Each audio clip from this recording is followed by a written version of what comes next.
आगे के रूल देखते हैं। इससे पहले हमने 9 रूल कर चुके थे, अब आगे के रूल देखते हैं हम 10वें नंबर से। क्या है हमारे पास, फर्स्ट वाला देखते हैं कि ए बी और पूरे का होल पावर है n, मतलब यहाँ पे आधार क्या है इनका अलग अलग है और इसकी पावर क्या है समान है। तो इस कंडीशन में इसका क्या होगा कि a की भी पावर n हो जाएंगी और b की भी पावर क्या हो जाएगी n हो जाएंगी। इसको एक एग्जांपल के थ्रू समझते हैं हम। जैसे कि कोई संख्या है अपने पास में 2/3 और पूरे की पावर है मान के चलो यहाँ पे 4, तो इसको कैसे लिखेंगे हम, 2 की भी पावर 4 और 3 की भी पावर 4 लिख देंगे। आगे इसको सॉल्व करेंगे और हमारा आंसर आ जाएगा। अब देखते हैं ये सवाल हमारे बी पूरे की पावर -x है यहाँ पे।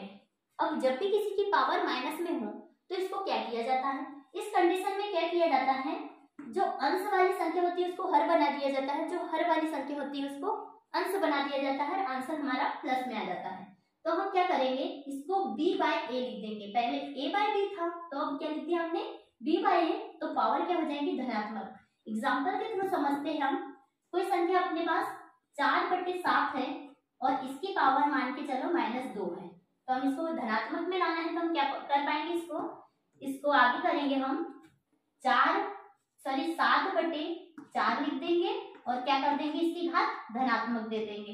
अंश को हर को अंश में चेंज कर देंगे तो ये क्या हो जाएगा धनात्मक पावर हो जाएगी। इसको आगे सॉल्व करेंगे हम, ऐसा कर सकते हैं हम इसको अलग अलग, 7 की भी पावर 2 और 4 की भी पावर 2 और इसको सॉल्व कर लेंगे, आंसर आ जाएगा हमारे पास। अब ये वाला देखते हैं हम, बारहवां रूल क्या है हमारे पास, a की पावर -x है, तो हम इसको क्या लिखेंगे, इसको धनात्मक में लाना है तो इसको 1 के अपॉन में लिख देंगे, तो ये क्या हो जाएगा धनात्मक में आ जाएगा। एग्जाम्पल देखते हैं इस पे अपन, जैसे कि 7 की पावर क्या है -2 है, तो इसको क्या लिख देंगे हम 1/7 की पावर 2 लिख देंगे। आगे देखते हैं हम, यहाँ पे 13वें नंबर में क्या है, a की पावर x और a की पावर y बराबरी से। तो हम यहाँ पे देख पा रहे हैं कि दोनों के आधार तो समान है पर घातें क्या है अलग अलग है। इस कंडीशन में क्या होता है, जो घातें होती है वो भी आपस में क्या होती है, जो घातें होती है वो भी आपस में क्या हो जाती है बराबर हो जाती है। जैसे कि कोई संख्या है हमारे पास, एग्जाम्पल देखते हैं, कोई संख्या है अपने पास 2 की घात 3 और 2 की घात 4, मतलब आधार समान है तो क्या हो जाएगा आगे 3 बराबरी से 4 हम लिख सकते हैं। इसके अकॉर्डिंग, वैसे होता नहीं है पर इस रूल के अकॉर्डिंग लिखेंगे।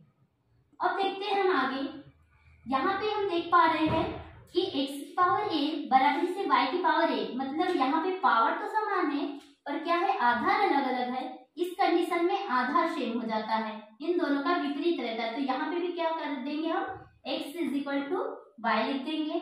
ये इसको भी एक एग्जाम्पल के थ्रू समझ सकते हैं, जैसे कि 7 की पावर 2 बराबरी से 6 की पावर 2, मतलब घातें क्या हो गई समान हो गई, तो हम क्या लिख सकते हैं 7 बराबरी से 6 लिख सकते हैं हम।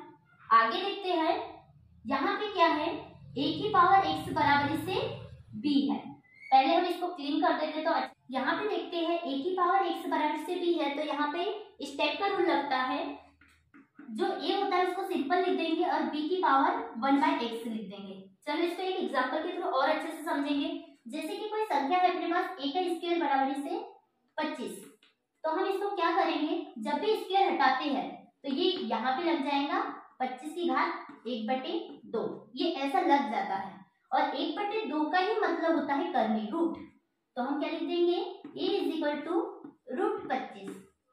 अब रूट भी बोलते हैं इसे, करनी भी बोलते हैं। अब इसको क्या लिख सकते हैं, 25 को 5 × 5 लिख सकते हैं, और यहाँ पे कुछ नहीं होता है तो 2 होता है, इसका मीन्स होता है जो होता है उसने पेयर बाहर निकालते हैं, उतने जोड़े बना के बाहर निकालते हैं। तो यहाँ 2 है तो 2 का जोड़ा बनाएंगे, 2 संख्याओं का जोड़ा बनाएंगे तो ये 5 बाहर निकल जाएगा, तो अंदर तो कुछ भी नहीं बचेगा, तो 5 आ जाएगा a का मान। ठीक, अब इसी तरह से हम दूसरा वाला कंटेंट देखते हैं। यहाँ पे बोला है a की घात 1/3, तो a की घात 1/3 का मतलब होता है करनी में इसको a लिख दो पर यहाँ पे लिखना पड़ेगा 3।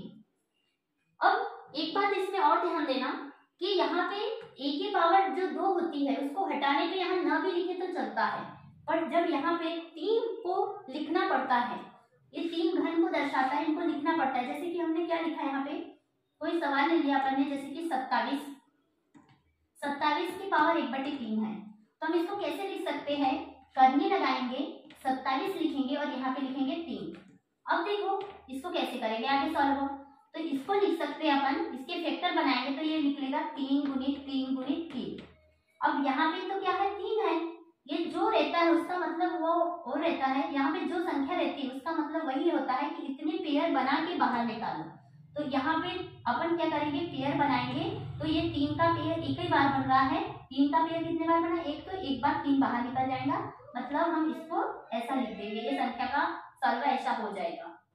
अब देखते हैं और एक एग्जांपल के थ्रू इसको और समझ लेते हैं।